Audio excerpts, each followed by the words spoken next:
بسم الله الرحمن الرحيم.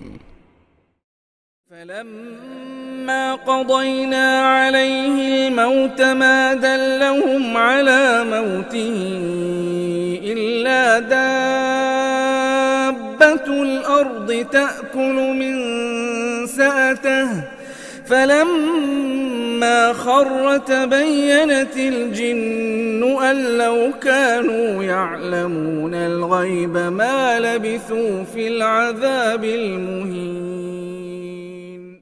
അസ്സലാമു അലൈക്കും വറഹ്മത്തുള്ളാഹി വബറകാതുഹു.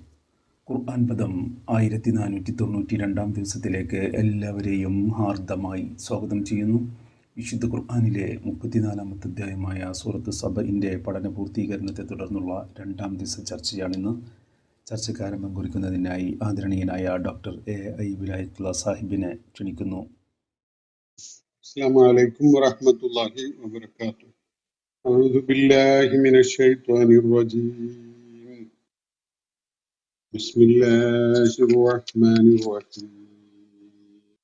فلما قضينا عليه الموت ما دلهم على موته إلا دابة الأرض تأكل من سأته فلما خر تبينت الجن أن لو كانوا يعلمون الغيب ما لبثوا في العذاب المهين.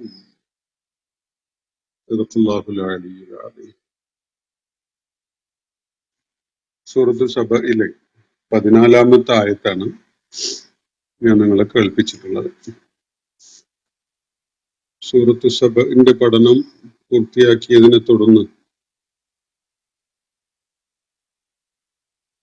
ഇവിടെ ഉന്നയിക്കപ്പെട്ടിട്ടുള്ള ചോദ്യങ്ങൾ പരിഗണിച്ചുകൊണ്ടിരിക്കുകയാണ് നമ്മൾ. ഏതാനും ചോദ്യങ്ങൾ കഴിഞ്ഞ ദിവസം നമ്മൾ പരിഗണിക്കുകയുണ്ടായി. ബാക്കിയുള്ള ചോദ്യങ്ങളിൽ ഏകദേശമൊക്കെ ഇന്ന് നമുക്ക് അതിന് ഉത്തരം കണ്ടെത്താൻ പറ്റുമെന്നാണ് വിചാരിക്കുന്നത്. ബാക്കി ചോദ്യങ്ങൾ ഉണ്ടെങ്കിൽ ഒരുപക്ഷെ ഒരു ദിവസം കൂടി നമ്മൾ ഇതിനു വേണ്ടി മാറ്റിവെക്കേണ്ടി വരും ഇൻഷാ അല്ലാഹ്. ഇവിടെ അടുത്ത ചോദ്യം ഉന്നയിക്കപ്പെട്ടിരിക്കുന്നത് ഇങ്ങനെയാണ്: ആരാധനയോടും കൃതജ്ഞതയോടും ദൈവം കാണിക്കുന്ന ഈ അമിത താല്പര്യം തികച്ചും മനുഷ്യരുടേത് പോലെയുള്ള സ്വാർത്ഥതയുടെ പ്രകടനം മാത്രമല്ലേ? ഇത്തരം താല്പര്യങ്ങൾ ദൈവികമാകുന്നത് എങ്ങനെയാണ്? ഇതൊക്കെ തികച്ചും ഒരു ആവറേജ് മനുഷ്യന്റെ സ്വഭാവം മാത്രമല്ലേ എന്നതാണ്. ഇത് ഓരോരുത്തരും മനസ്സ് തട്ടിക്കൊണ്ട് ഉന്നയിക്കേണ്ടതും നിവാരണം കണ്ടെത്തേണ്ടതുമായ ഒരു ചോദ്യമാണ്. ആരാധനയോടും കൃതജ്ഞതയോടും ദൈവം ഈ അമിതമായ താല്പര്യം കാണിക്കുന്നു എന്നതാണ് അടിസ്ഥാനപരമായി ചൂണ്ടിക്കാണിക്കപ്പെടുന്ന ഒരു കാര്യം. ഇത് അമിതമോ അവിഹിതമോ ആയ താല്പര്യമാണോ എന്നത് ആദ്യം പരിശോധിക്കേണ്ടതുണ്ട്. അള്ളാഹു നമ്മുടെ കൃതജ്ഞതയെയോ ആരാധനയെയോ ഏതെങ്കിലും വിധത്തിൽ ആശ്രയിച്ചിരിക്കുന്ന ഒരാളല്ല. നമ്മൾ ആരാധന ചെയ്തില്ലെങ്കിലും കൃതജ്ഞത കാണിച്ചിട്ടില്ലെങ്കിലും ബഹുകോടി ജീവജാലങ്ങൾ, അള്ളാഹുവിന്റെ സൃഷ്ടിജാലങ്ങൾ, അവയിലേറ്റവും വലിയ വിസ്തൃതിയും വ്യാപ്തിയുമുള്ള ആകാശഭൂമികൾ പോലെയുള്ളത് ഈ ബ്രഹ്മാണ്ട ഘടാഹം ഒന്നാകെ തന്നെ സൃഷ്ടാവായ റബ്ബിന് ഇബാദത്ത് ചെയ്തുകൊണ്ടിരിക്കുന്നു, അവനോട് കൃതജ്ഞത രേഖപ്പെടുത്തിക്കൊണ്ടിരിക്കുന്നു. അവന് തസ്ബീഹും തഹ്മീദും ചെയ്യുന്നവയായിട്ടാണ് പ്രപഞ്ചത്തിലെ എല്ലാ പ്രതിഭാസങ്ങളും തന്നെ നിലകൊള്ളുന്നത്. മനുഷ്യ ശരീരം പോലും അള്ളാഹുവിന് തഹ്മീദ് ചെയ്യുന്ന, അള്ളാഹുവിന് തസ്ബീഹ് ചെയ്യുന്ന, അള്ളാഹുവിന് വിധേയപ്പെട്ടുകൊണ്ട് മാത്രം നിലകൊള്ളുന്നവയാണ്. ഈ ഒരു വസ്തുത മനസ്സിലാക്കിക്കൊണ്ട് നമ്മൾ വിഷയത്തെ സമീപിക്കുമ്പോൾ യഥാർത്ഥത്തിൽ ഏതൊരു സൃഷ്ടിയുടെയും ശരിയായ പ്രകൃതം സൃഷ്ടാവിനോട് വിധേയപ്പെട്ടുകൊണ്ട് അവനോട് വിധേയത്വം കാണിച്ചുകൊണ്ട് അവനെ പ്രകീർത്തിക്കുകയും അവനെ വാഴ്ത്തുകയും ചെയ്തുകൊണ്ടിരിക്കുക എന്നതാണ്. വ്യത്യസ്തമായ ഒരു സാധ്യത ഉള്ളത് കാര്യങ്ങളിൽ ഒരു തീരുമാനം എടുക്കാൻ ഒരു സ്വാതന്ത്ര്യം നൽകിയിരിക്കുന്നത് മനുഷ്യന്റെ കാര്യത്തിലാണ്. മനുഷ്യൻ ഇക്കാര്യത്തില് കൃതജ്ഞത കാണിക്കണോ, ആരാധന ചെയ്യണോ വേണ്ടേ എന്നത് ആലോചിച്ച് സ്വന്തം നിലക്ക് തീരുമാനിക്കാൻ കഴിയുന്ന വിധത്തിലാണ് മനുഷ്യനെ അള്ളാഹു സൃഷ്ടിച്ചിരിക്കുന്നത്. യഥാർത്ഥത്തിൽ സൃഷ്ടാവായ റബ്ബിന്, സൃഷ്ടാവായ ദൈവത്തിന് സൃഷ്ടിജാലങ്ങൾക്ക് ആ ദൈവത്തിനു വേണ്ടി തിരികെ വല്ലതും നൽകാൻ ഉണ്ടെങ്കിൽ അത് വിധേയപ്പെടലും നന്ദി കാണിക്കലും കൃതജ്ഞത കാണിക്കലും മാത്രമാണ്. ദൈവത്തിനോട് വിധേയത്വം കാണിച്ചുകൊണ്ട് മനുഷ്യന് അല്ലെങ്കിൽ ജീവജാലങ്ങൾക്ക് വേറെ എന്താണ് ചെയ്യാനുള്ളത്? ആരാധനക്ക് പകരം, ഈ നന്ദി കാണിക്കൽ കൃതജ്ഞതക്ക് പകരം ദൈവം തന്റെ സൃഷ്ടികളോട് വേറെ എന്ത് ചോദിക്കാനാണ്? വേറെ എന്താണ് ചോദിക്കേണ്ടത്? നിങ്ങളൊന്ന് ആലോചിച്ചിട്ട് പറ. വല്ലതും ഉണ്ടാവും. അവന് വല്ലതും അവരിൽ നിന്ന് ലഭിക്കേണ്ടതായിട്ട് അവരെ ആശ്രയിച്ചുകൊണ്ട് എന്തെങ്കിലും കാര്യമുണ്ടോ? ഒന്നുമില്ല. ഒന്നും ആർക്കും ചെയ്യാനും പറ്റൂല. ഇത് തന്നെ ആരാധനയും കൃതജ്ഞതയും ചെയ്തത് കൊണ്ട് വിശേഷിച്ച് ദൈവത്തിനൊന്നും കിട്ടാനുമില്ല. യഥാർത്ഥത്തിൽ അത് ഈ ആളുകളുടെ, വ്യക്തികളുടെ, മനുഷ്യരുടെ ഒക്കെ അള്ളാഹുവിന് വിധേയപ്പെടലാണ് അവരുടെ ശുദ്ധമായ പ്രകൃതം അത് പ്രവർത്തനക്ഷമമാവുന്നതിന് വേണ്ടി, അത് ഫലപ്രദമാവുന്നതിന് വേണ്ടി അവർ സ്വീകരിക്കേണ്ട ഒരു നിലപാട്. ഇതാണ് അള്ളാഹു അവരോട് ആവശ്യപ്പെടുന്നത്, തനിക്ക് വിധേയപ്പെടാൻ, അതുപോലെ കൃതജ്ഞത കാണിക്കുന്നവരായി നിലകൊള്ളാൻ. ഈ ഒരു കാര്യമാണ്. ഇതല്ലാത്തൊരു സംഗതിയും പടച്ച തമ്പുരാന് മനുഷ്യരോടോ വേറെ ആരോടെങ്കിലുമോ ആവശ്യപ്പെടേണ്ടതില്ല, ആവശ്യപ്പെടാനും ഇല്ല. ഇനി ഇതാരെങ്കിലും നിഷേധിച്ചു എന്ന് തന്നെ വെക്കുക, ഭൂമുഖത്തുള്ളവരൊക്കെയും തന്നെ അതിന് വിസമ്മതിച്ചു എന്ന് വെച്ചാൽ പോലും അള്ളാഹുവിന് അത് ഒരല്പം പോലും ക്ഷതം വരുത്തുന്ന, ക്ഷീണം വരുത്തുന്ന, അല്ലെങ്കിൽ എന്തെങ്കിലും വില കുറഞ്ഞതായിട്ട് അനുഭവപ്പെടുന്ന ഒരു കാര്യമേ അല്ല. അതുകൊണ്ട് ഇത് യഥാർത്ഥത്തില് ഏറ്റവും അർഹതയുള്ളവൻ, ആരാധനക്കും വിധേയപ്പെടലിനും കൃതജ്ഞത കാണിക്കപ്പെടാനും ഏറ്റവും അർഹതയുള്ളത്, എല്ലാം സ്വന്തം നിലക്ക് എല്ലാവർക്കും നൽകിയിട്ടുള്ള, എല്ലാവരുടെയും ഉണ്മ നൽകിയത് അള്ളാഹുവാണ്. അവരുടെ ജീവിത വിഭവങ്ങൾ നൽകിയത് അള്ളാഹുവാണ്. അവർക്ക് ആയുസ് നൽകിയിട്ടുള്ളത് അള്ളാഹുവാണ്. ഇങ്ങനെയുള്ള സകല സംഗതികളും എല്ലാവർക്കും നൽകിയിട്ടുള്ള റബ്ബാണ് യഥാർത്ഥത്തിൽ ആരാധനയും കൃതജ്ഞതയും അർഹിക്കുന്നത്. ഇനി ഇത് മനുഷ്യരുടെ സ്വഭാവമാണ് എന്നതാണ് ഇവിടെ ഉന്നയിക്കപ്പെട്ടിരിക്കുന്ന ഒരു കാര്യം. യഥാർത്ഥത്തിൽ മനുഷ്യന് വല്ല അർഹതയുണ്ടോ ആരാധിക്കപ്പെടണം എന്ന് ആഗ്രഹിക്കാൻ? വായ്പ വാങ്ങിയത് കൊണ്ട്, അല്ലെങ്കിൽ അള്ളാഹു തന്ന് ഏൽപ്പിച്ചത് അമാനത്തായിട്ട് കയ്യിലുള്ളത് കൊണ്ട് എന്തെങ്കിലുമൊക്കെ കാര്യങ്ങൾ ചെയ്തുകൊണ്ടിരിക്കുന്നവരല്ലാത്ത ആരാണ് ഭൂമുഖത്തുള്ളത്? ആരാണ് യഥാർത്ഥത്തിൽ ആരാധനയും കൃതജ്ഞതയും അർഹിക്കുന്നത്? നമ്മളിപ്പോ സിനിമാ ലോകത്ത്, അല്ലെങ്കിൽ കായിക രംഗത്ത്, രാഷ്ട്രീയത്തിലൊക്കെ ധാരാളം താരശോഭയുള്ള ആളുകളുണ്ടല്ലോ. ഈ ആളുകളൊക്കെയും തന്നെ ആരാധിക്കപ്പെടുന്ന പല വിധത്തിലുള്ള ആളുകളുടെ ആരാധനയ്ക്ക് വിധേയമാവുന്ന വ്യക്തികളൊക്കെയാണ്. ഒന്ന് ആലോചിച്ച് നോക്കൂ, അവർക്ക് എന്ത് അർഹതയുണ്ട് അതൊക്കെ ആ വിധത്തിൽ ആരാധന ഏറ്റുവാങ്ങാൻ? നല്ല നടനായിരിക്കാം, നല്ല കളിക്കാരനായിരിക്കാം, നല്ല പ്രഭാഷകനൊക്കെ ആയിരിക്കാം. പക്ഷെ ഇതൊക്കെയും അള്ളാഹു അവർക്ക് നൽകിയിട്ടുള്ള കഴിവുകളുടെ പ്രകടനം മാത്രമല്ലേ?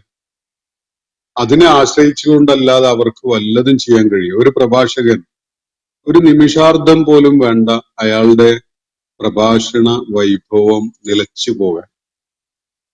ഉദാഹരണത്തിന് ബെൽപാൾസി പോലെയുള്ള ഒരു ഞരമ്പിനെ ബാധിക്കുന്ന ഒരു രോഗം പിടിപെട്ട് കഴിഞ്ഞാൽ പിന്നെ നാവ് ഉദ്ദേശിച്ച വിധത്തിൽ ചലിപ്പിക്കാൻ പോലും കഴിയും.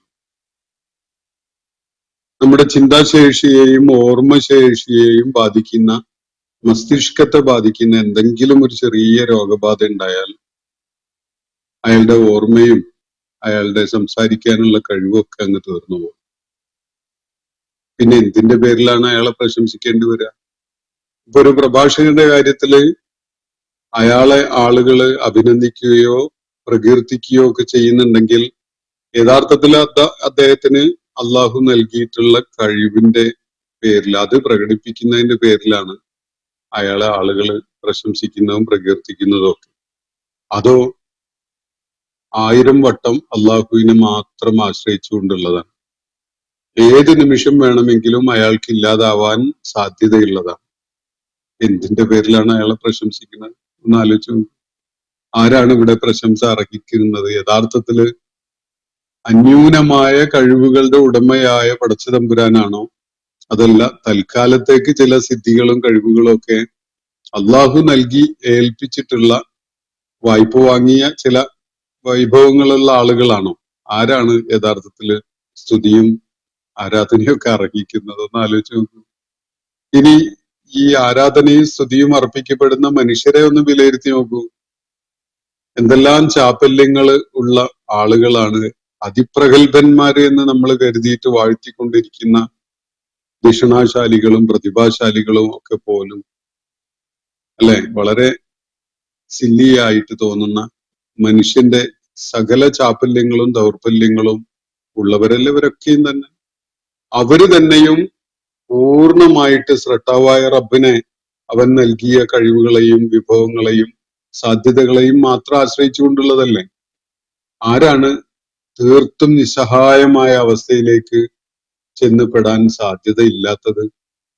ഇനി ഇപ്പോ തിളങ്ങി നിൽക്കുന്ന ആളുകളുടെ തന്നെ ഭൂതകാലം ഒന്ന് എടുത്തു നോക്കൂ. ശൈശവത്തില് എന്ത് കഴിവാണ്, എന്ത് സാധ്യതയാണ് ഉണ്ടായിരുന്നത്? അമ്മയും അതുപോലെയുള്ള അടുത്ത ആളുകളും ഒക്കെ നോക്കി സംരക്ഷിച്ചത് കൊണ്ട് മാത്രം ജീവൻ നിലനിർത്തി പോന്നവരല്ലേ.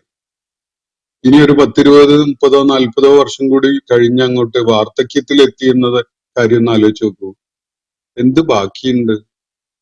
എല്ലാവരെയും ആശ്രയിച്ചുകൊണ്ട് നിൽക്കാനോ ഇരിക്കാനോ പോലും ഉള്ള ആരോഗ്യമില്ലാതെ, നടക്കാൻ കഴിയാതെ, സംസാരിക്കാൻ കഴിയാതെ, വിറച്ച് അങ്ങനെ നിൽക്കുന്ന അല്ലെ സംസാരിക്കുന്ന ഒക്കെ അവസ്ഥയുള്ള അത്തരം വാർദ്ധക്യത്തിന്റെ അവസ്ഥയിലേക്ക് ഈ പ്രഗത്ഭരൊക്കെ എത്തുകയില്ലേ? അപ്പൊ അതുവരെ അവരെ പ്രഗത്ഭരാക്കിയിരുന്ന കാര്യങ്ങളൊക്കെ എവിടെ പോയി? അപ്പൊ ഇതൊക്കെ തന്നെ പടച്ചു തമ്പുരാൻ നൽകിയിട്ടുള്ള കാര്യങ്ങളെ ആശ്രയിച്ചുകൊണ്ട് ഓരോരുത്തരും നടത്തുന്ന പെർഫോമൻസ് ആണ്. അതിന്റെ പേരിൽ ഒരു പരിധിക്കപ്പുറത്തൊന്നും അവരെ പ്രശംസിക്കുവാനോ അവര് നമുക്ക് ചെയ്തു തന്ന സഹായത്തിന്റെ പേരിൽ അവരോട് കൃതജ്ഞത കാണിക്കാനോ ഒന്നും യഥാർത്ഥത്തിൽ അവർക്ക് അർഹതയില്ല. അതൊക്കെ വളരെ താൽക്കാലികമായത് മാത്രമാണ്. അപ്പോ കാര്യം വ്യക്തമായിട്ടുണ്ടാവും എന്ന് വിചാരിക്കുക. യഥാർത്ഥത്തിലുള്ള ആര് നമ്മളെ ഏത് വിധത്തിൽ സഹായിച്ചിട്ടുണ്ടെങ്കിലും അതിനൊക്കെ യഥാർത്ഥത്തിലുള്ള കാരണം അള്ളാഹുവാണ്. അള്ളാഹു അതിനുള്ള സൗകര്യവും സാഹചര്യവും ഒരുക്കി കൊടുത്തതുകൊണ്ട് മാത്രമാണ് മറ്റുള്ളവർക്ക് നമ്മളെ സഹായിക്കാനും അതുപോലെ മറ്റുള്ളവർക്ക് നമ്മളെ ഇൻഫ്ലുവൻസ് ചെയ്യാനൊക്കെ സാധിക്കുന്നത്. അപ്പോ യഥാർത്ഥത്തില് ദൈവം ഇതിനു വേണ്ടി അമിതമായ ആർത്തി പൂണ്ട് അങ്ങനെ പിന്നാലെ നടക്കുകയാണ്, യാചിച്ചുകൊണ്ടിരിക്കുകയാണ് എന്നതൊക്കെ നിങ്ങളുടെ വളരെ അബദ്ധജടിലമായ ഒരു വായനയാണ്. അതിന്റെ കാരണം നിങ്ങൾ ഒരു തീരുമാനത്തിലേക്ക് എത്തിയിട്ടില്ല, ദൈവം എന്നൊരു അസ്തിത്വം ഉണ്ടോ അല്ലേ എന്ന കാര്യത്തിൽ. അതുകൊണ്ട് മാത്രമാണ് നിങ്ങൾ അത്തരത്തിലുള്ള ആലോചനകളുമായിട്ട് അങ്ങനെ കഴിഞ്ഞുകൂടുന്നത്. അപ്പോ ബാക്കി നിങ്ങളുടെ ആലോചനയ്ക്ക് വിട്ടുകൊണ്ട് ഞാൻ അടുത്ത ചോദ്യത്തിലേക്ക് കടക്കുകയാണ്. അടുത്ത ചോദ്യം, ദൈവം സൃഷ്ടിച്ചുവെന്ന് അവകാശപ്പെടുന്ന പ്രകൃതിപരമായ സാധ്യതകളിലും ഫലസമൃദ്ധിയിലും ആശ്രയിച്ചു നിൽക്കുകയാണോ ഇന്ന് മനുഷ്യൻ ചെയ്യുന്നത് എന്നാണ് ചോദ്യം. അങ്ങനെ ആശ്രയിച്ചു നിന്ന കാലത്ത് കോടിക്കണക്കിന് ആളുകൾ ക്ഷാമത്തിലും അപര്യാപ്തതയിലും കൂട്ടമരണം നേരിട്ട് നശിച്ചിട്ടുണ്ട്. ഇന്ന് മനുഷ്യൻ ആധുനിക ശാസ്ത്ര നേട്ടങ്ങളിലൂടെ മരുഭൂമിയിൽ പോലും ഫലസമൃദ്ധി സൃഷ്ടിച്ചിട്ടുണ്ട്. അങ്ങനെയല്ലേ മനുഷ്യർ കൂട്ടമരണത്തിൽ നിന്ന് രക്ഷപ്പെട്ടത്? ഇതൊക്കെ അല്ലേ സത്യം?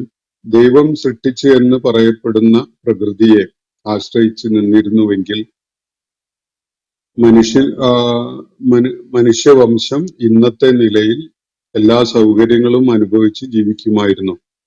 ഇതിന്റെ എല്ലാം പിന്നിൽ ദൈവം അവകാശവാദവുമായി വരുന്നത് പരിഹാസ്യമല്ലേ എന്നാണ് ഇദ്ദേഹത്തിന്റെ ചോദ്യം. ദൈവമാണെങ്കിൽ, ഈ പ്രപഞ്ചത്തെ സൃഷ്ടിച്ചവനാണെങ്കിൽ തീർച്ചയായിട്ടും ഇതിൽ യാതൊരു അപഹാസ്യതയില്ല, പരിഹാസവും ഇല്ല.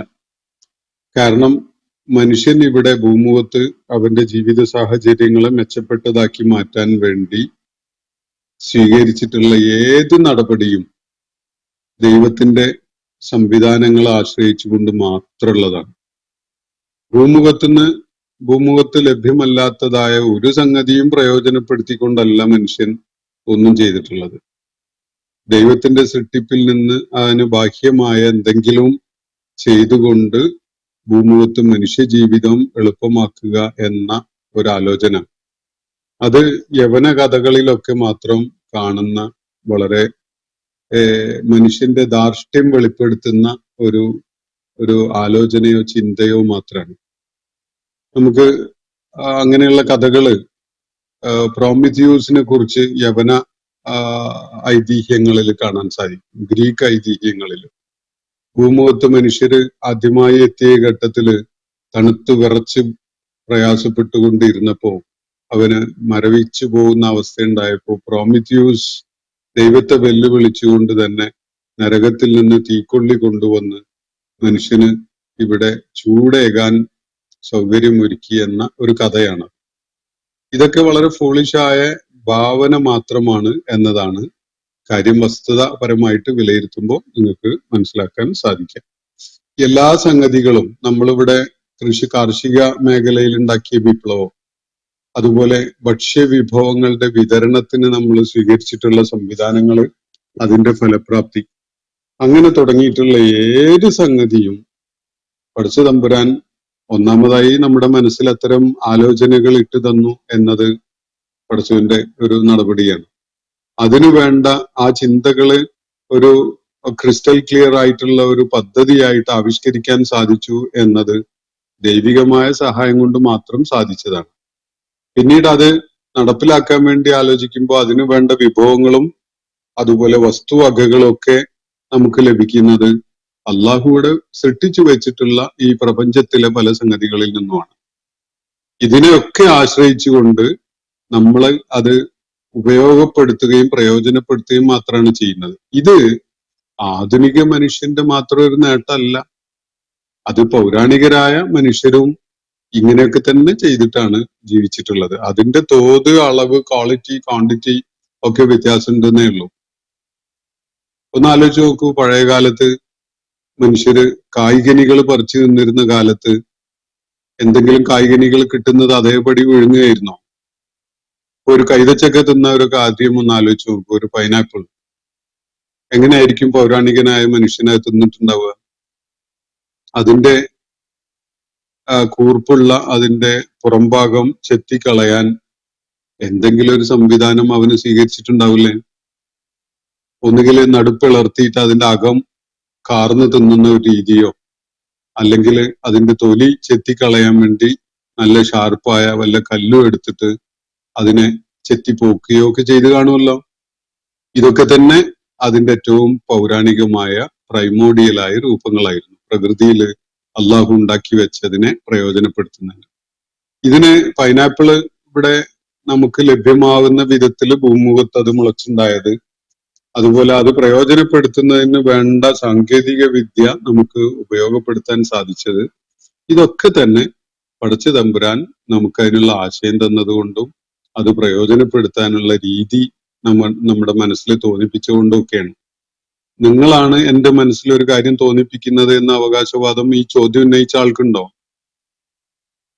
എന്റെ മനസ്സിൽ ഒരാശയം ഉണ്ടാക്കുന്നത് ഞാനാണ് എന്നൊരു അവകാശവാദം പോലും എനിക്കില്ല.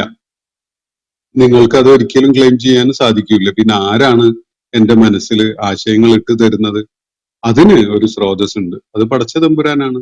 ഇവിടുത്തെ സകല ഡെവലപ്മെന്റും, സാങ്കേതികമായിട്ടുള്ള മുന്നേറ്റം, അതുപോലെ ശാസ്ത്ര സാങ്കേതിക മേഖലകളിൽ മനുഷ്യൻ കൈവരിച്ചിട്ടുള്ള പല നേട്ടങ്ങള്, കണ്ടുപിടുത്തങ്ങള്, ഉപകരണങ്ങള്, അതുപോലെയുള്ള സംഗതികളൊക്കെ തന്നെ മനുഷ്യ മനസ്സിൽ ആശയങ്ങളായി രൂപപ്പെട്ട് അത് പ്രവൃത്തി പദത്തിൽ കൊണ്ടുവന്ന് വിജയിപ്പിച്ചെടുത്ത സംഗതികളാണ്. ഇത് മനുഷ്യന് അഹങ്കാരിയാകാൻ സാധിക്കുന്ന വല്ലതുമാണോ ഇത്? ഇതേ മനുഷ്യൻ ഭയങ്കര നിസ്സഹായനായിട്ട് നിൽക്കേണ്ടി വരുന്ന അവസ്ഥകൾ നമ്മൾ കാണുന്നില്ലേ? അപ്പൊ തീർച്ചയായിട്ടും ഈ ആശയങ്ങള് നമുക്ക് ബാഹ്യമായി തന്നെ പടച്ച തമ്പുരാൻ നമ്മളുടെ മനസ്സിലേക്ക് ഇട്ട് തന്നുകൊണ്ടിരിക്കുന്ന ഒരു കാര്യമാണ് എന്ന വിശുദ്ധ ഖുർആൻ വ്യക്തമാക്കുന്ന ഒരു സംഗതിയാണത്. ആ കാര്യത്താലാണ് ഈ സംഗതികളൊക്കെ ഈ വിധത്തില് സാധ്യമാവുന്നത് എന്നത് മനസ്സിലാകുമ്പോൾ നിങ്ങളിവിടെ ഉന്നയിച്ചത് തീർത്തും അപ്രസക്തമായ ഒരു കാര്യമാണ് എന്നത് മനസ്സിലാക്കാൻ സാധിക്കും. അപ്പോ ദൈവം സൃഷ്ടിച്ചു വെച്ച ഈ പ്രകൃതി അതേപടി നിലനിർത്തുക എന്നത് ആർക്കെങ്കിലും, മനുഷ്യവർഗത്തിൽപ്പെട്ട ആർക്കെങ്കിലും സാധ്യമാണോ? ഒന്ന് നിലത്ത് കിടക്കണം എന്നുണ്ടെങ്കിൽ പ്രതലം ഒന്ന് നേരെയാക്കണ്ടേ? കൈകൊണ്ടൊന്ന് തട്ടി നിരത്തി മണ്ണും പൊടിയും ഒക്കെ ഒന്ന് നമുക്ക് ഒരു ശരീരം അമർന്ന് കിടക്കാൻ പറ്റുന്ന വിധത്തിൽ അതിനൊന്ന് ശരിപ്പെടുത്തേണ്ടതില്ലേ? ഇനി അവിടുന്ന് അങ്ങ് തുടങ്ങിയിട്ട് വീട് നിർമ്മാണം, കെട്ടിട നിർമ്മാണം, അതുപോലെ റോഡ് നിർമ്മാണം, പാലം നിർമ്മാണം, അതുപോലെയുള്ള പല വമ്പൻ പദ്ധതികളും മനുഷ്യർ ആവിഷ്കരിക്കുന്നത് ഇതിന്റെ വികസിതമായ രൂപം മാത്രമല്ലേ? അപ്പൊ പടച്ച തമ്പുരാൻ ആ വിധത്തിൽ ഭൂമിയെ സംവിധാനിച്ചു തന്നു, ഇങ്ങനെയുള്ള സാധ്യതകളൊക്കെ ഉള്ള വിധത്തില്. എന്നിട്ട് പിന്നീട് അത് പ്രയോജനപ്പെടുത്താൻ വേണ്ട ആശയങ്ങൾ മനുഷ്യന്റെ മനസ്സിൽ തോന്നിപ്പിച്ചു തരികയും ചെയ്തു. ഇപ്പൊ നമ്മള് ഗസയിൽ പട്ടിണി കിടക്കുന്ന ആളുകളുടെ കാര്യം അറിഞ്ഞുകൊണ്ട് ലോകത്തുനിന്ന് പല ആളുകളും അവരെ സഹായിക്കാൻ വേണ്ടി പുറപ്പെടുന്നില്ലേ? ഒന്ന് ആലോചിച്ച് നോക്കുക, എന്തുകൊണ്ടാണ് അങ്ങനെ അവർക്ക് പുറപ്പെടാൻ സാധിക്കുന്നത്, അല്ലെങ്കിൽ അങ്ങനെ ഒരു ആലോചന പ്രവർത്തനക്ഷമമാവുന്നത്? ഇതേ വിധത്തില് പല ഘട്ടങ്ങളിലും മനുഷ്യര് അവര് നേരിട്ടിരുന്ന പ്രതിസന്ധികളെ കൈകാര്യം ചെയ്യാൻ പടച്ച തമ്പുരാൻ അവർക്ക് നൽകിയിട്ടുണ്ടായിരുന്ന ദൈക്ഷണികമായ വൈഭവങ്ങൾ പ്രയോജനപ്പെടുത്തുകയുണ്ടായിട്ടുണ്ട്. അത് ആധുനിക കാലത്തെ മനുഷ്യന്റെ മാത്രം ഒരു നേട്ടമൊന്നുമല്ല. പൗരാണികര് അവരുടെ ആവശ്യം അനുസരിച്ചും അവരുടെ സാധ്യത അനുസരിച്ചും ആയിരുന്നെങ്കിൽ ആധുനികര് അവരുടെ സാധ്യതയും ആവശ്യമൊക്കെ അനുസരിച്ചാണ് ചെയ്തുകൊണ്ടിരിക്കുന്നത് എന്നതാണ് വസ്തുത. എന്നാൽ ഇത് ദൈവിക സംവിധാനത്തിനകത്ത് നിന്നുകൊണ്ട് ദൈവിക സൃഷ്ടിപ്പിന്റെ സാധ്യതകൾ പ്രയോജനപ്പെടുത്തിക്കൊണ്ട് മാത്രമേ മനുഷ്യന് സാധിക്കുകയുള്ളൂ എന്ന ഒരു വസ്തുത ആരെങ്കിലും കാണാതെ പോകുന്നുണ്ടെങ്കിൽ അത് അയാളുടെ ദൗർഭാഗ്യം എന്ന് മാത്രമേ നമുക്കത് സംബന്ധമായിട്ട് പറയാൻ കഴിയുകയുള്ളൂ. അപ്പോ ഞാൻ ആ വിഷയവും വിടാം. അടുത്തൊരു ചോദ്യം, സുലൈമാൻ നബി അലൈഹിസ്സലാം മരണപ്പെട്ടത് ജിന്നുകൾക്ക് മനസ്സിലായില്ലെങ്കിലും കൊട്ടാരവാസികളായ മറ്റു മനുഷ്യർക്ക് അറിയാൻ കഴിയുകയില്ലേ എന്നാണ്. വടി ചിതൽ തിന്നു തീർക്കുന്നത് വരെ അവർ അറിയാതെ പോകുമോ എന്നതാണ് ഉന്നയിക്കപ്പെട്ടിരിക്കുന്ന ചോദ്യം. ഇതില് ഇത് സംബന്ധമായിട്ട് ഖുർആൻ വെളിപ്പെടുത്തുന്ന നമ്മളിപ്പോ പഠനം പൂർത്തിയാക്കിയിട്ടുള്ള സൂറത്തു സബയിലെ 14-ാമത്തെ ആയത്തിൽ പറയുന്ന കാര്യമല്ലാത്ത, ഇന്ന് ഞാൻ നിങ്ങളത് കേൾപ്പിച്ചു ഈ 14-ാമത്തെ ആയത്തിൽ. അപ്പോ ഈ ആയത്തിൽ പറയുന്ന കാര്യമല്ലാത്ത ആധികാരികമായിട്ടുള്ള വിവരങ്ങളൊന്നും നമുക്ക് ഇത് സംബന്ധമായിട്ട് ലഭ്യമല്ല. ചില മുഫസ്സിറുകള് സുലൈമാൻ അലൈഹിസ്സലാം ഹൈക്കലിന്റെ നിർമ്മാണത്തെ നിരീക്ഷിച്ചുകൊണ്ട് ഒരേ നിപ്പില് 6 മാസം തുടർച്ചയായിട്ട് അങ്ങനെ നിന്നു. അദ്ദേഹം മരിച്ചത് അറിയാതിരുന്നത് ആ നിപ്പിലാണ് അദ്ദേഹം മരിച്ചു പോയത്. 6 മാസത്തോളം അങ്ങനെ നിന്നു എന്നൊക്കെ വിശദീകരണങ്ങൾ നൽകിയിട്ടുള്ളതായി ചില സ്രോതസ്സിന്ന് കാണാൻ കഴിയും. പക്ഷെ അത് യഥാർത്ഥത്തിൽ അത് അവരുടെ ഒരു അനുമാനമാണ്. അത് ചരിത്ര വസ്തുത എന്നുള്ള നിലക്ക് അവർ കണ്ടെത്തിയതോ മനസ്സിലാക്കിയതോ പങ്കുവെച്ചതല്ല. ഞാൻ മനസ്സിലാക്കുന്നത് അത്രയും ദീർഘമായ ഒരു കാലമൊന്നും ഉണ്ടായി കാണൂല. സുലൈമാൻ അലൈഹിസ്സലാം അദ്ദേഹത്തിന്റെ സിംഹാസനത്തില് അദ്ദേഹത്തിന്റെ മിൻസ തൂന്നിക്കൊണ്ട് ഇരിക്കുന്ന അവസ്ഥയിലായിരിക്കണം ഒരുപക്ഷെ വഫാത്തായിട്ടുണ്ടാവുക. അദ്ദേഹം വടി ഊന്നി പിടിച്ചുകൊണ്ട് അങ്ങനെ ഇരുന്ന ഇരിപ്പില് അത് ഏതാനും മണിക്കൂറുകളൊക്കെ വേണ്ടതുണ്ടാവുള്ളൂ. ഒരുപക്ഷെ മണിക്കൂറുകൾ കൊണ്ട് തന്നെ ഈ വടി, അദ്ദേഹത്തിന്റെ ഊന്നുവടി ചെതില് തിന്നുകയും അത് ഒടിഞ്ഞു വീഴുകയൊക്കെ ചെയ്തിട്ടുണ്ടാകാം. ഇത് പലപ്പോഴും നമ്മൾ കാണാറുണ്ട്. തീരെ ചെതലിന്റെ സാന്നിധ്യമൊന്നും ഇല്ലാത്ത ഒരു ഇടത്ത് നമ്മള് ഒരു ദിവസം രാവിലെ കതക് തുറന്ന് പുറത്തു വരുമ്പോ വലിയ ചെതല് ഒക്കെ എണീറ്റ് നിൽക്കുന്ന അവസ്ഥയിലൊക്കെ കാണാം. ചിലപ്പോൾ വാതിലിന്റെ ഒരു ഭാഗം അങ്ങ് തിന്ന് തീർത്തിട്ടുള്ളതൊക്കെ കാണാൻ പറ്റും. ഇങ്ങനെയൊക്കെയുള്ള കാഴ്ചകൾ നമ്മൾ പലപ്പോഴും കാണുന്ന ഒരു സംഗതിയാണ്. അപ്പൊ അത് ഒരു ദീർഘമായ ഒരു കാലം എന്നൊന്നും അനുമാനിക്കേണ്ടതില്ല എന്നാണ് അത് സംബന്ധമായിട്ട് എന്റെ അഭിപ്രായം. എന്തായാലും ഖുർആൻ ഇവിടെ പറഞ്ഞിരിക്കുന്ന കാര്യം നമുക്ക് അതേപടി സ്വീകരിക്കുക എന്നതേ നമ്മളുടെ മുന്നിൽ ഓപ്ഷനുള്ളൂ. സുലൈമാൻ അലൈഹി ഇസ്ലാമിന്റെ കൊട്ടാരത്തിലെ ബാക്കി ആളുകളുടെ ശ്രദ്ധയിൽ കാര്യം വരാതിരിക്കാൻ കാരണമാകുന്ന ഒരു പശ്ചാത്തലം ഉണ്ടാവാം. കാരണം സുലൈമാൻ അലൈഹി ഇസ്ലാം വലിയ ദൗത്യങ്ങൾ നിർവഹിച്ചിരുന്ന ആളായതുകൊണ്ട് പലപ്പോഴും കുടുംബത്തിൽ നിന്നൊക്കെ അകന്ന് നിന്നുകൊണ്ട് ഈ ജിന്നുകളിലൊക്കെ പെട്ട പല സേവകന്മാരുടെയും സേവനം പ്രയോജനപ്പെടുത്തുന്ന അവസ്ഥയിലൊക്കെ ഉണ്ടായിരുന്നിരിക്കാം. സുലൈമാൻ അലൈഹി ഇസ്ലാം പല കാര്യങ്ങൾക്കും നേതൃത്വം കൊടുത്തുകൊണ്ടിരിക്കുന്ന ഘട്ടത്തില് അവരുടെ സാന്നിധ്യം, കുടുംബാംഗങ്ങളുടെ സാന്നിധ്യം അദ്ദേഹം ഉണ്ടായിരുന്നതിന്റെ പരിസരത്തായിട്ട് ഉണ്ടായിക്കൊള്ളണം എന്നില്ല. ഈ ഉണ്ടെങ്കിൽ തന്നെ ഏതാനും മണിക്കൂറുകളൊക്കെയാണ് എങ്കിൽ അറിയാതിരിക്കാനും സാധ്യതയൊക്കെ ഉണ്ട്. എന്തായാലും ഇത് സംബന്ധമായിട്ട് ഇനി ഒരു ഗവേഷണ സാധ്യത എത്രത്തോളം അതിന്റെ സ്രോതസ്സുകൾ ഉണ്ട് എന്നത് സംശയകരാണ്. അള്ളാഹു ആലം. എന്തായാലും അള്ളാഹു ഇക്കാര്യത്തില് ചുരുക്കി പറയുന്ന കാര്യം മനസ്സിലാക്കുക എന്നതല്ലാതെ അതിനപ്പുറത്തേക്ക് തൽക്കാലം നമ്മുടെ മുന്നിൽ വേറെ നിർവാഹമൊന്നുമില്ല. അപ്പോ അക്കാര്യം ഞാൻ അവിടെ അതിൽ പരിമിതപ്പെടുത്തുകയാണ്. മറ്റൊരു ചോദ്യം, അള്ളാഹു എന്തുകൊണ്ടാണ് ഇങ്ങനെ ഭക്ഷ്യവസ്തുക്കൾ ആകാശത്ത് നിന്ന് ഇറക്കി കൊടുക്കാത്തത്? ഇക്കാലത്ത് ഭക്ഷണമില്ലാതെ ഏറ്റവും കൂടുതൽ കഷ്ടപ്പെടുന്നത് ഫലസ്തീനിലാണ്. അവിടെയെങ്കിലും അള്ളാഹു ഭക്ഷണം ഇറക്കി കൊടുക്കേണ്ടതല്ലേ? പിന്നെ വ്യാവസായിക അടിസ്ഥാനത്തിൽ ഭക്ഷ്യവസ്തുക്കൾ ഉൽപ്പാദിപ്പിക്കുകയും പ്രോസസ് ചെയ്യുകയും വിതരണം ചെയ്യുകയും ചെയ്യുന്നത് മാനവർ തന്നെയാണല്ലോ. അവരുടെ ശാസ്ത്രീയ കണ്ടെത്തലുകൾ അല്ലേ ഇന്ന് മനുഷ്യവംശത്തെ സംരക്ഷിക്കുന്നത്? അവരല്ലേ യഥാർത്ഥ ആരാധ്യർ എന്നാണ് ഇവിടുത്തെ ചോദ്യം.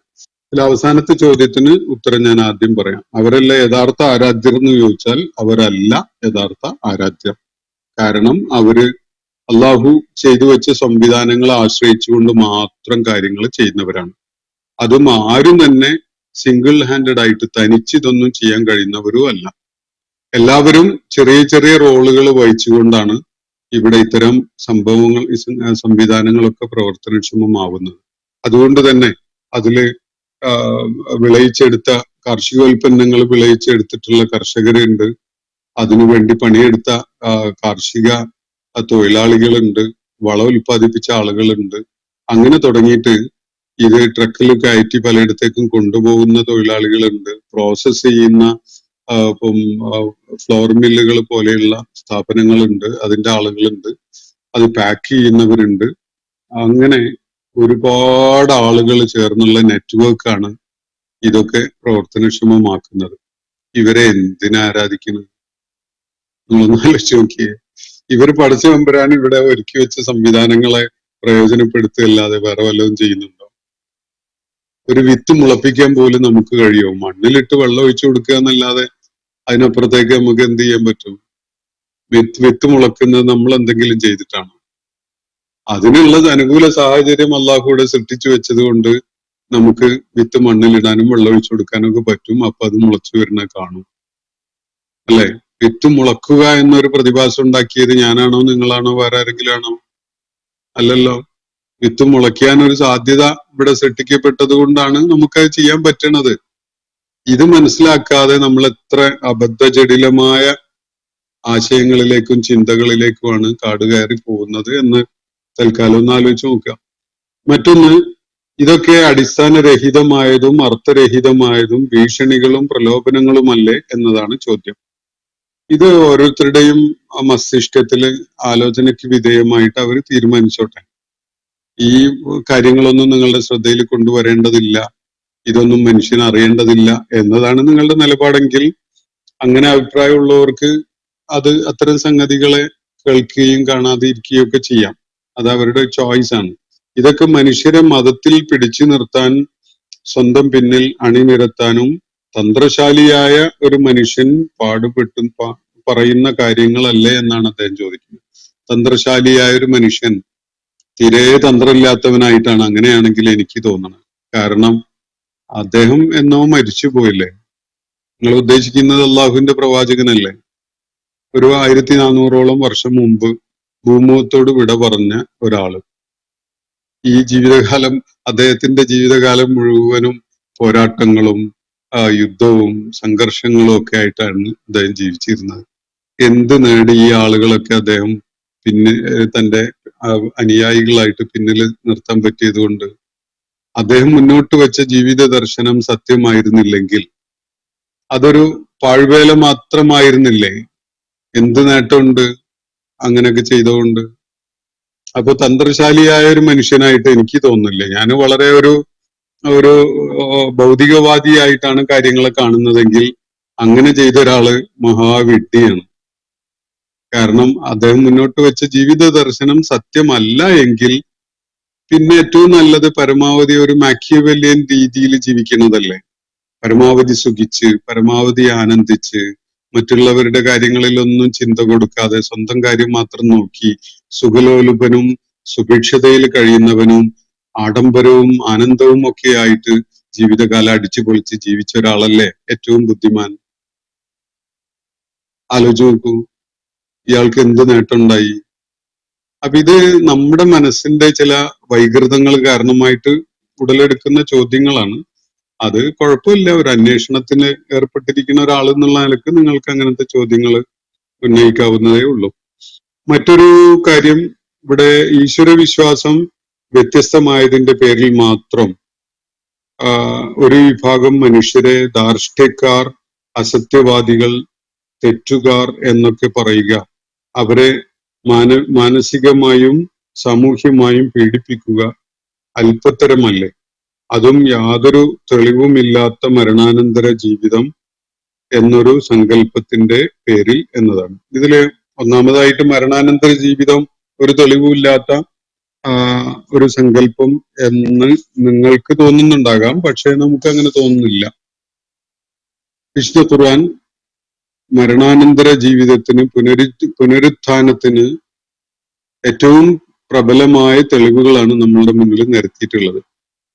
അത് മഴയില്ലാതെ കിടന്ന ഭൂപ്രദേശത്ത് മഴ വർഷിച്ചുകൊണ്ട് ഒരു നാള് പെട്ടെന്ന് അവിടെ ജീവൻ കിളിർത്ത് വരുന്ന ഒരു കാഴ്ച നമ്മൾ കാണുന്നത് ഖുർആൻ പരാമർശിക്കുന്നുണ്ട്. ഇതുപോലെ തന്നെയാണ് നിങ്ങളുടെ പുനരുത്ഥാനവും എന്നും ഖുർആൻ പറയുന്നുണ്ട്. അപ്പം മൃതപ്രായമായി അല്ലെങ്കിൽ ജീവന്റെ തുടിപ്പോ ചലനമോ ഇല്ലാത്ത വിധത്തിൽ ദീർഘമായ കാലം കിടന്ന ഒരു മണ്ണിൽ മഴ വർഷിച്ചിട്ട് അവിടെ ജീവൻ ഉണ്ടായി വരുന്ന ഒരു സംഗതി സാധ്യമാണെങ്കിൽ, മനുഷ്യൻ മരിച്ചു മണ്ണടിഞ്ഞു പോയതിനു ശേഷം അവന്റെ ശരീരത്തിന്റെ കണികകളൊക്കെ ഇവിടെ കിടക്കുന്നുണ്ടാവും. അവയെ പുനർജീവിപ്പിച്ച് വീണ്ടും അവരെയൊക്കെ അള്ളാഹു തന്റെ മുന്നിൽ ഹാജരാക്കും എന്നൊരു സാധ്യതയെ അടിസ്ഥാനരഹിതമായ ഒരു അബദ്ധജടിലമായ വിശ്വാസമായിട്ട്, ഒരു സങ്കല്പമായിട്ട് നമുക്ക് അനുഭവപ്പെടുന്നേ ഇല്ല. ഇനി അതവിടെ ഇരിക്കട്ടെ. ഈ ഈശ്വര വിശ്വാസം ഉൾക്കൊള്ളാൻ അല്ലെങ്കിൽ ദൈവികമായി അവതീർണമായ വിശുദ്ധ ഖുർആന്റെ ജീവിത ധർമ്മത്തെ ഉൾക്കൊള്ളാൻ സന്നദ്ധരാവാത്ത ആളുകളെ ധാർഷ്ട്യക്കാര്, അസത്യവാദികള്, തെറ്റുകാര് എന്നൊക്കെ പറയുന്നത് അവരെ പീഡിപ്പിക്കുന്നതിനും അതുപോലെ മാനസികമായി സാമൂഹ്യമായി ഒക്കെ തളർത്തുന്നതിനൊക്കെ കാരണമാവുന്ന ഈ ഒരു സംഗതി ശരിയല്ല എന്നാണ് അദ്ദേഹം പറയുന്നത്. യഥാർത്ഥത്തില് മനുഷ്യനോട് ബുദ്ധിയുടെ അടിസ്ഥാനത്തിലാണ്, ബുദ്ധിപരമായ യുക്തിപരമായ തെളിവുകളുടെ അടിസ്ഥാനത്തിലാണ് വിശുദ്ധ ഖുർആൻ സംസാരിക്കുന്നത്. തെളിവുകള് എല്ലാം കാണിക്കപ്പെട്ടിട്ടും സത്യസന്ധതയുള്ള ആർക്കും ബോധ്യപ്പെടുന്ന വിധത്തിൽ കാര്യങ്ങൾ വ്യക്തമാക്കപ്പെട്ടിട്ടും ആവർത്തിച്ച് നിഷേധത്തിൽ കഴിയുകയും ആ നിഷേധത്തിനെ അടിസ്ഥാനപ്പെടുത്തിക്കൊണ്ടുള്ള അക്രമപരമായ ജീവിത രീതികളിലേക്ക് പോവുകയൊക്കെ ചെയ്യുന്ന ആളുകൾ പലപ്പോഴും അവർ വലിയ അക്രമികളായി മാറാറുണ്ട്. കാരണം അള്ളാഹുവിനെ അംഗീകരിക്കാത്തവര് ഒരു വ്യവസ്ഥയെ അംഗീകരിക്കില്ല. അവർക്ക് തോന്നിയ വിധത്തിലാണ് പല കാര്യങ്ങളും ചെയ്യുക.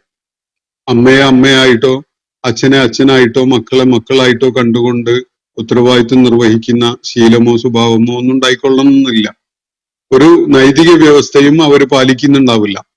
തങ്ങളുടെ അധീനതയിലുള്ള ദൈവിക വിഭവങ്ങളെ പ്രയോജനപ്പെടുത്തുമ്പോൾ അതിന്റെ വിഹിതം അർഹിക്കുന്ന ചിലരെ അള്ളാഹു ഇവിടെ പരാമർശിച്ചിട്ടുണ്ട്. അവർക്ക് അവരുടെ വിഹിതം നൽകാൻ കൂട്ടാക്കുന്നവരാവില്ല. അപ്പോ കാര്യങ്ങൾ വിശദമായിട്ട് ഞാൻ പറയുന്നില്ല. ആ വിധത്തില് ആലോചിക്കുമ്പോ ഈ ആളുകള് ദൈവിക വ്യവസ്ഥയെ ഉൾക്കൊള്ളാതെ കണ്ട് നിലക്കൊള്ളുമ്പോ അവര് ക്രമരാഹിത്യം ഉണ്ടാക്കുന്നവരെ ആണ് അക്രമികൾ എന്ന് പറയാം. ഒരു ക്രമത്തിന് വിധേയപ്പെടാതെ നിലനിൽക്കുന്ന ആളുകളാണ് അക്രമികൾ. സ്വന്തം കഴിവുകളെ, സ്വന്തം സാധ്യതകളെ കുറിച്ച് അപരിമേയമായ ധാരണകൾ വെച്ച് പുലർത്തിക്കൊണ്ട് ഗർവവും അതുപോലെ അഹന്തയും കാണിച്ച് നടക്കുന്ന ആളുകള് ധാർഷ്ട്യമല്ലാതെ വേറെ എന്താണ് കാണിക്കുന്നതെന്നാണ് നിങ്ങൾ മനസ്സിലാക്കുന്നത്. അവര് തെറ്റുകാരല്ല എന്നത് തെറ്റും ശരിയും ഉണ്ടോ എന്ന കാര്യം തീരുമാനിച്ചിട്ട് നിങ്ങൾ ആലോചിച്ച് നോക്കൂ.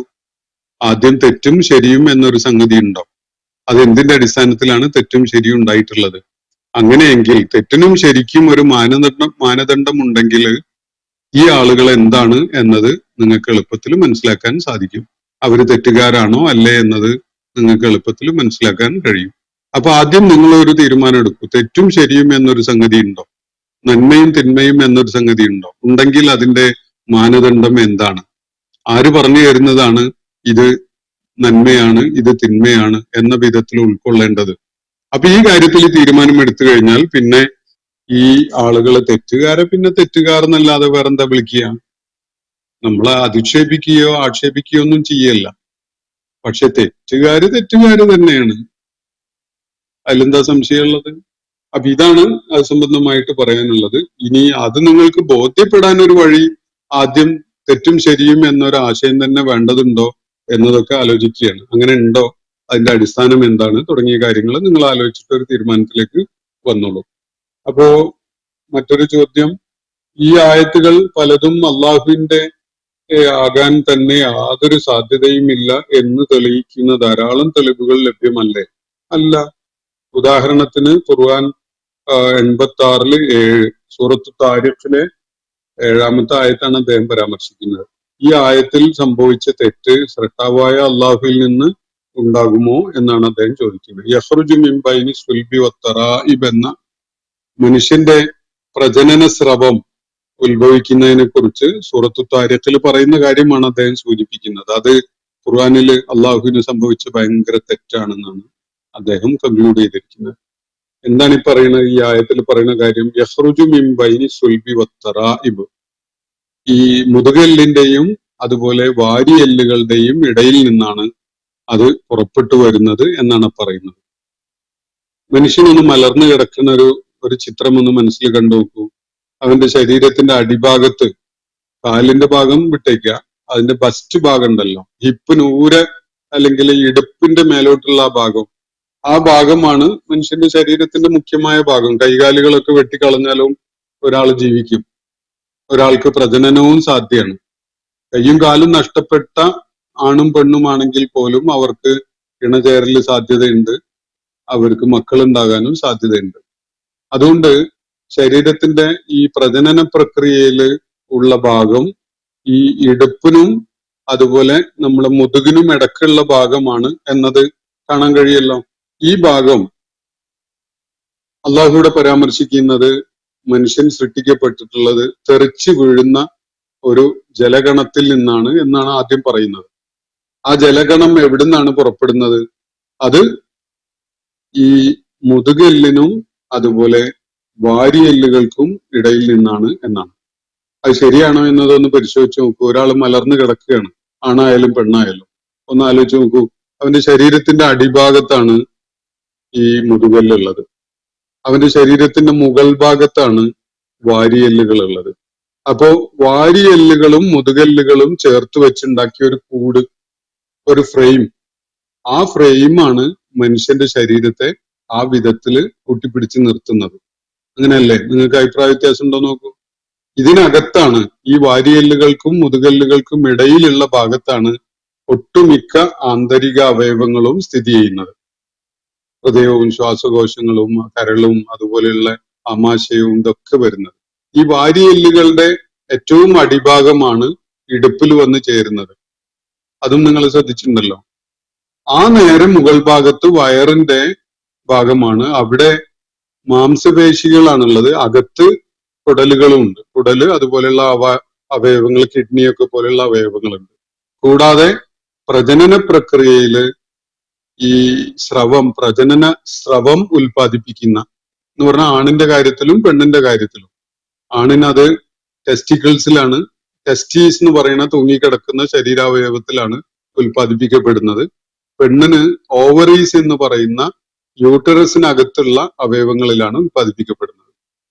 ഇവിടുന്നാണ് ഈ സ്രവം ഉൽപ്പാദിപ്പിക്കപ്പെടുന്നത്. എന്തിനു വേണ്ട? പ്രജനനത്തിന് ആവശ്യമായിട്ടുള്ള സ്രവം. ആ പ്രജനനത്തിന് ആവശ്യമായ എന്ന് പറഞ്ഞാൽ സന്താനോൽപാദനത്തിന് ആവശ്യമായിട്ടുള്ള ആ സ്രവം ഉൽപ്പാദിപ്പിക്കപ്പെടുന്നത് ഈ മുതുകെല്ലിന്റെ ഏറ്റവും അടിഭാഗത്തുള്ള ഈ ശരീരഭാഗത്തു നിന്നാണ്. ഖുർആൻ പറയുന്നത് എന്താണ്? മിൻ ബൈനി സുൽബി വത്തറാഇബ്. ഒരു ഭാഗത്ത് മുതുകല്ല്, മറുഭാഗത്ത് എന്താ ഉള്ളത്? വാരിയെല്ലുകൾ. വാരിയെല്ലുകളെക്കാൾ മുകളിലായിട്ട് പിന്നെ തൊലിയാണുള്ളത്, ശരീരത്തിന്റെ ചർമ്മാണുള്ളത്. അപ്പൊ ഈ രണ്ട് പോയിന്റ് ഓഫ് റെഫറൻസിന് ഇടക്കാണ് ഈ പ്രജനന പ്രക്രിയയിൽ ഉൽപ്പാദിപ്പിക്കപ്പെടുന്ന സ്രവങ്ങള് പുറപ്പെട്ടു വരുന്ന സ്ഥലം. അതിലെന്ത് സംശയമുള്ളത്? അതിലെന്താ ശാസ്ത്രീയതയാണുള്ളത്? നിങ്ങൾ പറ. കൃത്യമായിട്ട് ഓവറീസ് എന്ന് പറഞ്ഞാൽ പെണ്ണുങ്ങളുടെ കാര്യത്തിൽ ഓവറീസ് എന്നും ആണുങ്ങളുടെ കാര്യത്തിൽ ടെസ്റ്റീസ് എന്നും പറഞ്ഞാൽ ആ കാലഘട്ടത്തിലെ മനുഷ്യർക്ക് മനസ്സിലാവും. ഇനി ഇങ്ങനെ പറഞ്ഞാൽ എല്ലാ കാലഘട്ടത്തിലെയും മനുഷ്യർക്ക് അത് വിശദമായി ഉൾക്കൊള്ളാൻ സാധിക്കുകയില്ലേ? മാത്രമല്ല, മനുഷ്യന്റെ കണ്ണിലും കാതിലും അറിവിലും പെടാത്ത എന്തെല്ലാം കാര്യങ്ങൾ ഇതുമായി ബന്ധപ്പെട്ടത് ഇനിയും അറിയാനുണ്ട്. ജനറ്റിക് ആയ ഒരുപാട് എലിമെന്റ്സ് സന്താനങ്ങളിലേക്ക് പകർന്നു നൽകപ്പെടുന്നുണ്ടല്ലോ, അല്ലെ? ഏത് രീതിയിലാണ് ഈ ജീനുകൾ കൈമാറ്റം ചെയ്യപ്പെടുന്നത്? ഈ ഓവറീസിലും അതുപോലെ ടെസ്റ്റീസിലും ഈ സ്രവങ്ങൾ ഉൽപ്പാദിപ്പിക്കപ്പെടുമ്പോ, അണ്ടവും ബീജവും ഉൽപ്പാദിപ്പിക്കപ്പെടുമ്പോ അതില് മസ്തിഷ്കത്തിന് പങ്കുണ്ടോ? ഈ നട്ടെല്ലിന്, മുതുകെല്ലിന് പങ്കുണ്ടോ? അതിലൂടെ പകർന്നു നൽകപ്പെടുന്ന വല്ല പാർട്ടിക്കിൾസും ഈ ഓവറീസിലും ടെസ്റ്റീസിലും ഉൽപ്പാദിപ്പിക്കപ്പെടുന്ന സ്രവത്തിന്റെ ഭാഗമാവുന്നുണ്ടോ എന്നതൊക്കെ ഇനിയും നമ്മൾ കണ്ടെത്താനിരിക്കുന്ന കാര്യങ്ങളാണ്. ജനറ്റിക് സയൻസ് എന്നത് ഒരുപാട് ഇനിയും പഠന വിധേയമാക്കാനിരിക്കുന്ന കാര്യങ്ങളാണ്. അത് ഡീകോഡ് ചെയ്തെടുക്കുക എന്നുള്ളത് മനുഷ്യന്റെ മുന്നിൽ ഏറ്റവും വലിയ വെല്ലുവിളിയായിട്ട് നിലകൊള്ളുകയാണ്. ജീനുകൾ കൈമാറ്റം ചെയ്യപ്പെടുന്നത്, അതിലൂടെ ആളുകളുടെ സ്വഭാവ സവിശേഷതകൾ പലതും പകർന്നു പോയി. എന്തുകൊണ്ടാണ് ഒരാളുടെ മകൻ അയാളോട് വലിയ സാദൃശ്യമുള്ളവനായിട്ട് നിൽക്കുന്നത്? അപ്പൊ ആ വ്യക്തിയുടെ അച്ഛന്റെ ശരീരത്തിന്റെയും സ്വഭാവത്തിന്റെയും ഒക്കെയായ പല പ്രത്യേകതകളും മക്കളിലേക്ക് കൈമാറ്റം ചെയ്യപ്പെടുന്നതിന് ഒരു സംവിധാനം പടച്ചതമ്പുരാന് വെച്ചിട്ടുണ്ട്. അത് ഈ പ്രജനന പ്രക്രിയയിൽ ഉൽപ്പാദിപ്പിക്കപ്പെടുന്ന സ്രവങ്ങളിലൂടെയാണ്. അത് ഉൽപ്പാദിപ്പിക്കപ്പെടുന്നത് ഒരു വലിയ ശരീരഭാഗത്ത് നിന്നാണ്. ഏതാണത്? ഒരറ്റം മുതുകല്ലുകളാണ്, ഒരറ്റം മുതുകല്ലാണ് താഴ്ഭാഗത്ത്. ഞാൻ മലർന്നു കിടക്കുന്ന ഒരു പിക്ചർ പറഞ്ഞല്ലോ നിങ്ങളോട്. അടിഭാഗത്ത് മുതുകല്ല്, മുകൾ ഭാഗത്ത് വാരിയെല്ല്.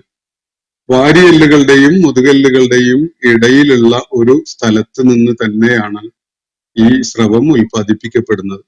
ഈ പറയുന്ന കാര്യം നിങ്ങൾക്ക് വിശ്വാസമായിട്ടില്ലെങ്കിൽ ഈ ചോദ്യം ഒന്ന് ഗൂഗിളില് ചാറ്റ് GPT അല്ലെങ്കിൽ AI ടെക്നോളജിയുടെ സപ്പോർട്ടുള്ള ഒരു ഗൂഗിൾ സെർച്ച് ചെയ്ത് നോക്കൂ. അത് തരുന്ന ഉത്തരം എന്താണ്? ഖുർആൻ പറയുന്നു ഇങ്ങനെ, അതായത് മുതുകല്ലുകൾക്കും വാരിയെല്ലുകൾക്കും ഇടയിലാണ് ഈ സ്രവം ഉൽപ്പാദിപ്പിക്കപ്പെടുന്ന അല്ലെങ്കിൽ പുറപ്പെട്ടു വരുന്നത്. ഇത് ശാസ്ത്രീയമായിട്ട് സ്വീകാര്യമാണോ, അല്ലെങ്കിൽ ശാസ്ത്ര സത്യങ്ങളോട് ഏറ്റുമുട്ടുന്നതാണോ എന്നതൊന്ന് ഒരു ചോദ്യം ഉന്നയിച്ചു നോക്കൂ. എന്താണ് ഈ ഗൂഗിൾ സംവിധാനം നിങ്ങൾക്ക് തരുന്ന ഉത്തരം എന്ന് ഒന്ന് വായിച്ചു നോക്കൂ. തൽക്കാലം ഞാൻ ഇന്നത്തെ സെഷൻ ഇവിടെ അവസാനിപ്പിക്കുകയാണ്. ചോദ്യങ്ങൾ അവസാനിച്ചിട്ടില്ല. ഒരു സെഷൻ കൂടി ഇതിനു വേണ്ടി മാറ്റിവെക്കേണ്ടി വരും. അല്ലാഹു നമ്മെ എല്ലാവരെയും അനുഗ്രഹിക്കുമാറാവട്ടെ. വാഖിർ ദഅ്വാന അനിൽ ഹംദുലില്ലാഹി റബ്ബിൽ ആലമീൻ. അസ്സലാമു അലൈക്കും വറഹ്മത്തുള്ളാഹി ഇന്നത്തെ ഖുർആൻ പദം ഇവിടെ സമാപിക്കുന്നു. ഖുർആൻ പഠനത്തിൽ പങ്കെടുത്ത എല്ലാവർക്കും അല്ലാഹു അർഹമായ പ്രതിഫലം നൽകി അനുഗ്രഹിക്കട്ടെ. വആഖിർ ദഅവാനാ അനിൽ ഹംദുലില്ലാഹി റബ്ബിൽ ആലമീൻ. അസ്സലാമു അലൈക്കും വറഹ്മത്തുള്ളാഹി വബറകാതുഹു.